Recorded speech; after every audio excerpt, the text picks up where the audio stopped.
여러분, 우리가 매일 먹는 식단이 혈압을 조용히 끌어올리거나 반대로 자연스럽게 떨어뜨린다는 사실 알고 계셨나요? 실제로 동일한 체중, 동일한 약을 복용하고 있어도 식단만 바꿨을 뿐인데 아침 혈압이 15mm 버티면까지 변화한 환자분들을 저는 진료실에서 자주 만납니다.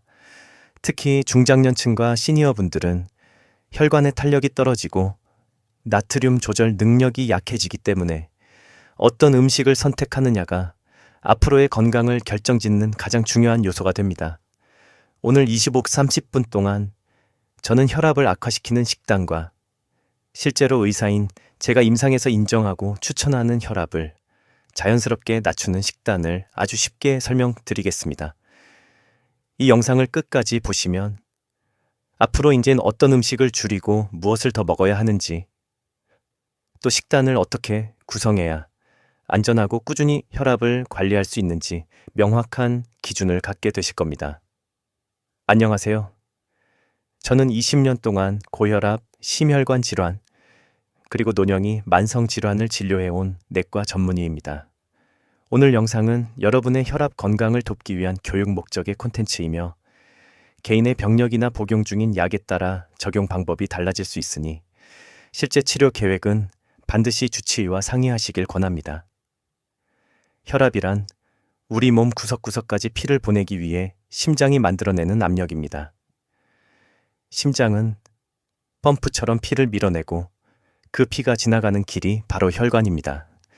이 혈관이 넓고 탄력이 좋을수록 피가 부드럽게 흐르고 혈압도 자연스럽게 안정됩니다. 반대로 혈관 벽이 딱딱해지거나 좁아지면 피가 지나가는데 힘이 더 들고 혈압이 올라가게 됩니다. 중장년 이후 혈압이 높아지는 이유는 크게 세 가지입니다. 첫째는 혈관의 노화입니다. 나이가 들면 혈관이 고무줄처럼 탄력 있게 늘어나지 못하고 점점 딱딱해집니다. 둘째는 신장의 기능 변화입니다. 신장은 몸속의 소금과 수분을 조절하는 장기인데 나이가 들면 이 조절력이 떨어지면서 조금만 짜게 먹어도 혈압이 쉽게 올라갑니다. 셋째는 자율신경의 변화입니다. 스트레스, 수면 부족, 카페인 섭취 등에 따라 혈압이 크게 흔들릴 수 있는데 특히 시니어 분들은 이런 변화에 더 민감합니다. 그리고 많은 분들이 갖고 있는 오해가 하나 있습니다. 혈압이 높으면 반드시 두통이나 어지럼증이 있을 거라고 생각하는데 실제로는 고혈압 환자의 상당수는 아무런 증상이 없습니다. 또 음식을 조금 짜게 먹는 건 괜찮겠지라고 생각하는데 이미 혈관이 민감해진 나이에서는 아주 작은 나트륨 변화도 혈압에 크게 영향을 줍니다. 그렇기 때문에 식단 관리가 약만큼이나 중요해지는 것입니다. 이제 본격적으로 오늘의 주제인 식단 이야기를 해보겠습니다. 많은 분들은 혈압이 오르는 이유를 스트레스나 날씨 변화, 운동 부족 때문이라고만 생각하지만 실제로 진료실에서 혈압이 갑자기 불안정해진 환자분들을 살펴보면 식단 변화가 가장 큰 공통점인 경우가 많습니다. 특히 시니어 분들은 하루에 먹는 음식의 종류, 조리 방식, 간의 세기만으로도 혈압이 크게 출렁입니다. 지금부터는 왜 어떤 음식은 혈압을 악화시키고 또 어떤 음식은 혈압을 안정시키는지 아주 쉽게 설명드리겠습니다. 가장 먼저 많은 분들이 맛있다고 느끼는 음식에는 대체로 나트륨과 포화지방이 함께 들어 있습니다. 대표적인 것이 국물 요리, 젓갈, 가공식품, 라면, 찌개, 그리고 빵류와 치즈처럼 예상하지 못하는 음식들입니다. 예를 들어 하루에 2번 국물을 남기지 않고 드시는 분들은 일일 권장 나트륨의 2, 3배를 섭취하는 경우도 드물지 않습니다. 신장이 이 나트륨을 제대로 배출하지 못하면 몸 안에 수분이 쌓여 혈관 압력이 올라가면서 혈압이 금방 높아지게 됩니다. 다음으로 혈압을 불안하게 만드는 음식에는 당분이 많은 음식도 포함됩니다. 단 음식을 먹으면 인슐린이 급격히 분비되고 이 인슐린이 혈관벽을 자극해 혈압을 순간적으로 높이는 작용을 합니다. 실제로 제가 진료했던 한 70대 여성 환자분은 저녁마다 과일을 한 접시씩 드셨는데 과일을 줄이고 식사량을 조금 조절했을 뿐인데 혈압이 평균 11mg 정도 안정되기도 했습니다. 과일도 건강식이지만 과량 섭취하면 혈압에 영향을 줄 수 있다는 점을 꼭 기억하셔야 합니다. 반대로 혈압을 낮추는 데 도움이 되는 식단에는 몇 가지 확실한 공통점이 있습니다. 첫째는 칼륨이 풍부한 자연식품입니다. 칼륨은 우리 몸에서 나트륨을 배출하는 역할을 해주기 때문에 균형을 맞추는 데 필수적입니다. 시금치, 버섯, 토마토, 바나나, 콩류, 그리고 감자가 대표적입니다. 둘째는 식이섬유가 풍부한 음식입니다. 식이섬유는 장내 환경을 개선하고 혈관 염증을 줄이는데 도움을 주는데 통곡물과 채소, 해조류가 여기에 해당합니다. 셋째는 지방의 질입니다. 같은 지방이라도 포화지방은 혈관을 딱딱하게 만들지만 불포화지방은 혈관을 부드럽게 합니다. 그래서 견과류, 올리브오일, 등푸른 생선이 혈압 관리에 긍정적인 영향을 줍니다. 식단의 차이가 왜 이렇게 큰 영향을 줄까요? 그 이유는 혈압이 단순히 피가 얼마나 세게 밀려나가는가의 문제가 아니라 혈관이 얼마나 넓고 유연한지, 체내 수분과 나트륨이 어떻게 균형을 이루는지, 신장과 호르몬 시스템이 얼마나 안정적으로 작동하는지까지 모두 영향을 미치기 때문입니다. 진료실에서 자주 보는 또 하나의 예는 좋은 음식도 지나치면 해롭다는 것입니다. 자신에게 맞지 않는 건강식을 너무 많이 먹거나 단백질 보충제를 무리하게 드시면서 혈압이 오히려 불안정해지는 분들도 있습니다. 그래서 어떤 음식이 좋은지 아는 것도 중요하지만 얼마나, 언제, 어떤 방식으로 먹는지도 똑같이 중요합니다. 오늘은 이 부분까지 설명드리고 다음 파트에서는 실제로 혈압을 안정시키는 식단 구성법, 어떤 음식을 줄이고 어떤 음식을 늘려야 하는지, 그리고 하루 식단을 어떻게 짜면 가장 효과적인지 구체적인 실천 전략을 안내해 드리겠습니다. 이제 많은 분들이 가장 궁금해하시는 부분, 즉 실제로 무엇을 어떻게 먹어야 혈압이 안전하게 내려가고 하루 종일 안정적인 상태를 유지할 수 있는지 구체적인 방법을 설명드리겠습니다. 저는 20년 동안 수천 명의 고혈압 환자를 진료하면서 공통적으로 도움이 되었던 식단 원칙을 간단하지만 실천 가능한 방식으로 정리해 왔습니다. 지금부터 말씀드리는 5가지 전략은 과학적인 근거와 임상 경험에 기반하고 있으며 특히 중장년층과 시니어분들이 무리 없이 따라할 수 있도록 구성했습니다. 첫 번째 전략은 숨은 나트륨 줄이기입니다. 많은 분들은 음식을 짜게 먹지 않으면 괜찮다고 생각하지만 실제 고혈압 환자분들의 식습관을 살펴보면 대부분 숨은 나트륨이 문제입니다. 예를 들어 국이나 찌개, 국물, 김치, 빵, 치즈, 어묵, 햄, 젓갈 같은 음식을 통해 의도치 않게 나트륨을 많이 섭취하게 됩니다. 특히 국물은 한 컵만 마셔도 하루 권장량의 절반 가까이를 넘기는 경우가 있습니다. 해결 방법은 의외로 간단합니다. 국물은 2-3 숟가락만 드시고 건더기 위주로 드시는 것, 김치는 주먹 크기 절반 이하로 줄이는 것, 가공식품 섭취를 일주일에 2번 이하로 관리하는 것만으로도 2-3주 안에 혈압이 서서히 내려가는 경우가 많습니다. 다만 신장 질환이 있는 분들은 나트륨 제한을 과도하게 하면 오히려 전해질 불균형이 생길 수 있으니 반드시 주치의와 상의해야 합니다. 두 번째 전략은 칼륨을 충분히 섭취하는 것입니다. 칼륨은 나트륨과 균형을 맞춰 혈압을 자연스럽게 안정시키는 미네랄입니다. 시금치, 버섯, 토마토, 바나나, 콩류, 고구마, 감자, 다시마와 미역 같은 해조류 등이 대표적입니다. 하루 한두 끼 식사에 채소를 한 줌 이상 넣고 주 3-4회는 칼륨이 풍부한 채소나 과일을 곁들이는 것만으로도 효과를 볼 수 있습니다. 다만 칼륨은 신장 기능이 떨어진 분들에게는 과잉 섭취 시 위험할 수 있으므로 신장 질환 병력이 있다면 섭취량을 조절할 필요가 있습니다. 세 번째 전략은 지방의 질을 바꾸는 것입니다. 포화지방이 많은 음식은 혈관벽을 딱딱하게 만들어 혈압 상승을 촉진할 수 있습니다. 삼겹살, 튀김류, 버터, 크림, 일부 베이커리류가 여기에 해당합니다. 반대로 등푸른 생선, 견과류, 올리브오일 같은 음식에 포함된 불포화 지방은 혈관의 긴장을 완화하는 데 도움을 줍니다. 예를 들어 일주일에 2번 고등어나 연어 같은 생선을 드시고 하루 한 줌 정도의 견과류를 꾸준히 드시면 혈관 염증이 줄고 혈압도 비교적 안정되는 경향이 있습니다. 물론 견과류도 하루 권장량인 한 줌 약 25-29g을 넘기지 않도록 주의해야 합니다. 네 번째, 전략은 혈당을 급격히 올리는 식사를 피하는 것입니다. 많은 분들이 혈압과 혈당은 별개의 문제라고 생각하지만 실제로 두 가지는 매우 밀접하게 연결되어 있습니다. 혈당이 급하게 올라가면 인슐린이 많이 분비되고 이 인슐린이 혈관을 수축시키면서 혈압을 높이는 작용을 합니다. 저녁에 과일을 많이 드시거나 빵, 떡, 달콤한 간식을 자주 드시는 분들은 아침 혈압이 불안하게 변동하는 일이 흔합니다.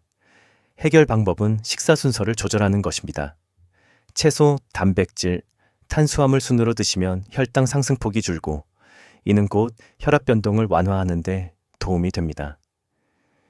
특히 시니어 분들은 식사량은 같아도 순서만 바꿔도 혈압이 달라지는 경우가 많습니다. 5번째 전략은 단백질을 적정량으로 유지하는 것입니다.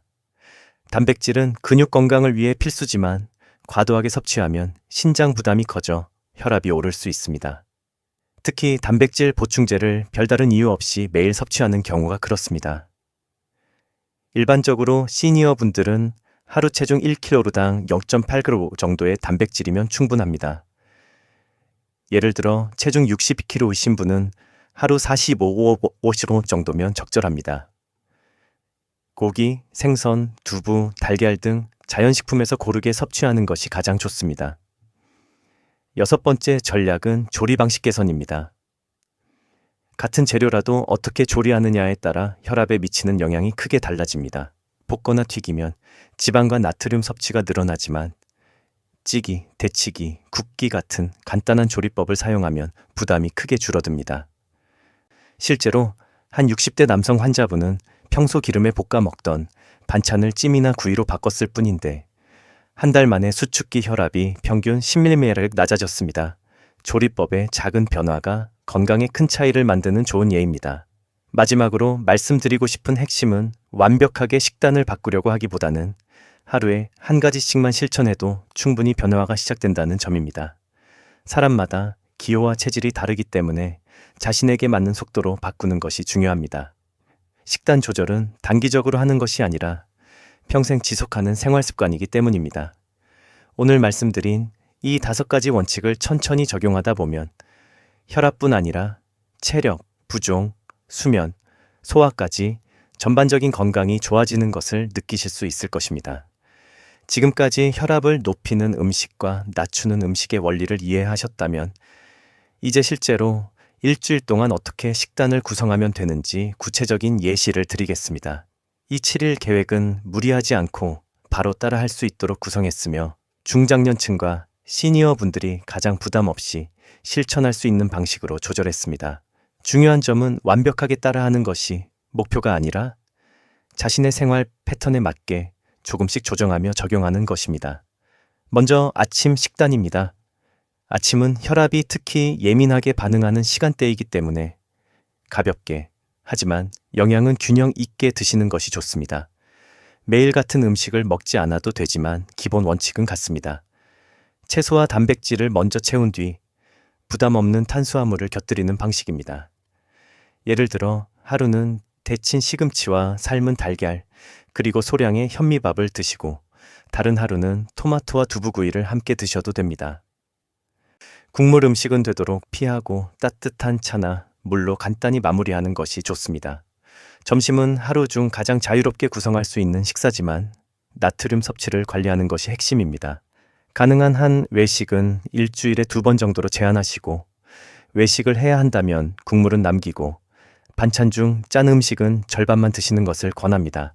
집에서 드시는 경우에는 채소 한 접시, 생선이나 닭가슴살 같은 단백질, 그리고 소량의 통곡물 밥을 기본 구성으로 삼으시면 좋습니다. 특히 점심에는 칼륨이 풍부한 브로콜리, 버섯, 토마토 같은 채소를 자주 넣어주시면 혈압 변동을 완화하는 데 큰 도움이 됩니다. 저녁 식사는 가볍게 드시는 것이 좋습니다. 시니어 분들은 저녁을 과하게 드시면 다음날 아침 혈압이 높게 나오는 경우가 많습니다. 저녁에는 단백질을 과하지 않게, 채소는 충분히, 탄수화물은 소량으로 맞추시면 됩니다. 예를 들어 구운 연어와 데친 채소, 작은 고구마, 1개 정도면 부담 없이 충분한 영양을 채울 수 있습니다. 과일은 저녁보다는 오후 간식으로 옮겨서 섭취하는 것이 혈당과 혈압 조절에 더 유리합니다. 식단 외에 하루 루틴도 혈압 조절에 중요합니다. 아침에 일어나서 5분 정도 가벼운 스트레칭을 하고 식사 후 10분 정도 천천히 걷는 습관은 혈압을 빠르게 안정시키는 데 도움이 됩니다. 약을 복용 중이신 분들은 매일 같은 시간대에 복용하는 것이 중요하며 혈압은 하루에 한 번, 가능하다면 오전에 일정한 조건에서 측정하는 것이 좋습니다. 또한 물은 하루 4, 6컵 정도로 천천히 나누어 드시는 것이 가장 안정적입니다. 일주일 동안 이 계획을 꾸준히 따라 하신 분들은 대부분 아침 혈압이 오름 소밀레 원놀보라나모 정도 낮아지거나 하루 동안의 혈압 변동이 줄어드는 변화를 경험합니다. 이후에는 이 식단을 기반으로 약간씩 변형하여 30일 계획으로 확장할 수 있습니다. 다시 말해 이 일주일은 시작점이자 몸이 변화를 받아들이는 준비 단계라고 생각하시면 됩니다. 지금까지 식단과 생활 습관을 통해 혈압을 안정시키는 방법을 안내해 드렸지만 모든 내용이 모든 분에게 동일하게 적용되는 것은 아닙니다. 특히 몇 가지 상황에서는 식단 조절만으로 해결하려고 하기보다는 반드시 의료진의 진료가 필요합니다. 먼저 최근 한 달 안에 혈압이 180, 187 이상으로 반복되거나 갑작스럽게 시야가 흐려지거나 가슴 통증, 호흡곤란, 심한 어지럼증 같은 증상이 있었다면 즉시 병원을 방문하셔야 합니다. 이런 증상은 혈압 변동이 단순한 생활습관 문제가 아니라 혈관이나 장기의 손상 위험과 관련되어 있을 수 있기 때문입니다. 신장 질환이나 심부전 진단을 받은 분들도 주의가 필요합니다. 이분들은 나트륨뿐 아니라 칼륨 섭취에도 제한이 필요한 경우가 많기 때문에 일반적인 혈압 식단을 그대로 적용하면 오히려 위험할 수 있습니다. 실제로 신장 기능이 약한 환자분이 칼륨이 풍부한 식품을 과하게 섭취했을 때 부정맥이 생기거나 전해질 불균형이 나타난 사례도 있습니다. 이런 분들은 식단을 바꾸기 전에 반드시 담당 의사와 상담하시길 권합니다. 또한 혈압약을 복용 중이신 분들은 약 복용 시간을 임의로 바꾸거나 중단해서는 안 됩니다. 식단 개선으로 혈압이 좋아졌다고 느껴지더라도 약을 줄이거나 끊는 결정은 반드시 의료진의 평가 후에 이뤄져야 합니다. 시니어 분들이 흔히 하는 실수 중 하나는 혈압이 며칠 내려갔다고 해서 약을 절반만 복용하거나 하루 쉬는 경우인데 이런 방식은 혈압을 오히려 더 불안정하게 만들 수 있습니다. 마지막으로 건강기능식품이나 허브 제품을 사용할 때도 주의가 필요합니다.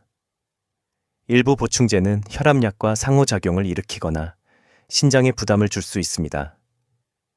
새로운 제품을 시작하기 전에는 반드시 성분을 확인하고 가능하다면 담당 의사에게 알려주는 것이 안전합니다. 요약하자면 식단과 생활습관 개선은 혈압 관리의 중요한 축이지만 의료적인 판단과 병행될 때 비로소 안전하고 지속 가능한 건강 개선이 이루어진다는 점을 기억해 주세요. 오늘 우리는 혈압을 악화시키는 식단과 실제로 임상에서 효과가 확인된 혈압 안정, 식단의 원리를 차근차근 살펴보았습니다. 많은 정보가 있었지만 핵심은 3가지입니다.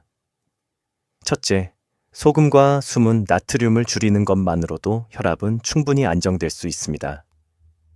둘째, 칼륨과 식이섬유가 풍부한 자연식품은 혈관의 긴장을 풀어주어 일상적인 혈압 변동을 완화하는 데 큰 도움이 됩니다. 셋째, 식단은 단기간에 완벽하게 바꾸려 하기보다 천천히 지속적으로 조정해 나가는 것이 가장 안전하고 효과적입니다. 여러분의 혈압은 단순한 숫자가 아니라 앞으로의 건강과 삶의 질을 결정짓는 중요한 지표입니다. 오늘 영상을 통해 식단 선택이 얼마나 큰 차이를 만드는지 이해하셨다면 작은 변화부터 시작해 보시기를 권합니다. 하루 한 가지라도 실천한다면 여러분의 혈관은 분명히 반응하고 더 편안한 하루를 보내실 수 있을 것입니다. 이 영상이 도움이 되셨다면 주변의 가족과 지인들에게도 공유해 주세요. 그리고 앞으로 다루었으면 하는 혈압 관련 주제가 있다면 댓글로 남겨주시면 다음 콘텐츠에서 찾아뵙겠습니다. 언제나 여러분의 건강을 응원합니다. 감사합니다.